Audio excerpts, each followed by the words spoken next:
વિદ્યાર્થીઓના ભાવિ છે તે અંધકારમય બની રહ્યા છે। રોજબરોજ પેપર લીક કરવાની ઘટનાઓ સામે આવી રહી છે અને મોદી સરકારના મંત્રી છે તે કોઈ જવાબદારી લેવા પણ તૈયાર નથી અને કોઈ નિવેદન આપવા પણ તૈયાર નથી। હવે ગુજરાત કોંગ્રેસ છે તે પણ આ મામલે મેદાને આવી છે અને આ રાજ્યમાં હવે છાત્રો કી ગુંજનો મામલો છે તે કોંગ્રેસે ઉઠાવ્યો છે।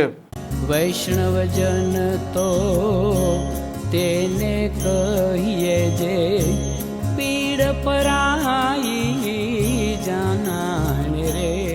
નમસ્કાર, આપ જોઈ રહ્યા છો નવજીવન ન્યૂઝ અને હું છું આપની સાથે તોફિક ગાંચી। સમગ્ર દેશની વાત કરો કે પછી ગુજરાતની વાત કરો, કોઈ મોટી ઘટના બને છે તે સમયે આ મંત્રીઓ છે તે જવાબદારીઓ પણ લેતા નથી કે પછી કોઈ મામલે તે રાજીનામું પણ આપતા નથી અને વર્ષ 2014 પછી મામલો બદલાઈ ચૂક્યો છે। કોઈ પણ પ્રકારની ઘટના બને ત્યાર પછી સોશિયલ મીડિયામાં આ ભારતીય જનતા પાર્ટીના લોકો સક્રિય બનતા હોય છે અને જે તે વ્યક્તિ છે તેના પર દોષારોપણ કરી દેતા હોય છે। કોઈ પણ વિભાગની કોઈ પણ ઘટના બને તો અંતિમ જવાબદારી જે તે મંત્રીની રહેતી હોય છે, પરંતુ વર્ષ 2014 પછી મામલો છે તે બદલાઈ જાય છે અને મોદીની સરકારમાં કોઈ વિભાગના મંત્રી છે તેમના વિભાગમાં કોઈ પ્રશ્ન જો ઉપસ્થિત થયો તો તે મંત્રી તેની જવાબદારી લેવાની તો દૂર વાત રહી, પરંતુ આ મામલે તે નિવેદન પણ આપતા નથી અને નીટનો જે મામલો છે તે વીતેલા દિવસોમાં સામે આવ્યો છે, જેમાં જે પ્રકારે પેપર લીકની ઘટના બની, જે મંત્રી છે ધર્મેન્દ્ર પ્રધાન તેમણે આ મામલે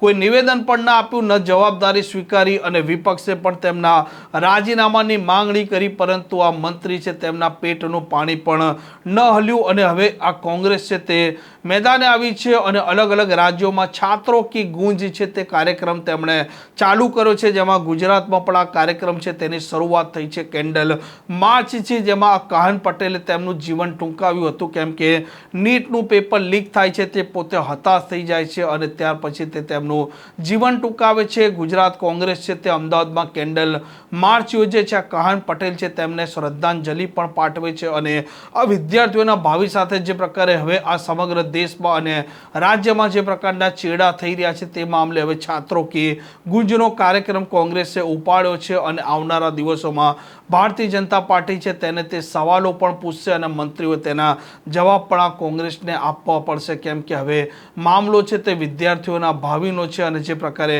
કેન્ડલ માર્ચ યોજાઈ અને આ નેતાઓએ પણ શું કહ્યું તે પણ સાંભળો। राज्य स्तरीय नौकरियां हैं, केंद्र स्तरीय नौकरियां हैं, सारी की सारी नौकरियां हैं। ये लोग जो है इस तरह का धंधा कर रहे हैं, ये अशोभनीय है, बड़ा दुर्दांत कर रहे हैं। मैं समझता हूँ कि मोदी जी और अमित शाह जी ने इसकी जवाबदारी लेनी चाहिए। धर्मेंद्र प्रधान तो एक भौरा है, धर्मेंद्र प्रधान तो एक भौरा है, असली खेल तो कोई और खेल रहा है। तो मोदी जी, अमित शाह जी, आप ये जवाबदारी के भरोसे इसका पद का इस्तीफा आप लोगों ने देना चाहिए।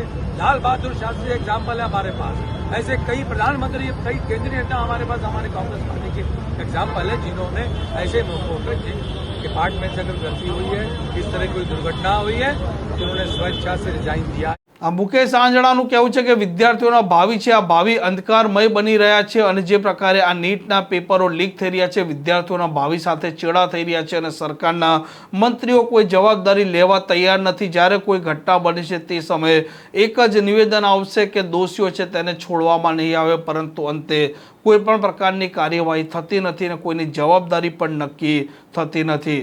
આ પ્રકારના સમાચાર માટે નવજીવન ન્યૂઝ ચેનલ સાથે જોડાયેલા રહો। નમસ્કાર।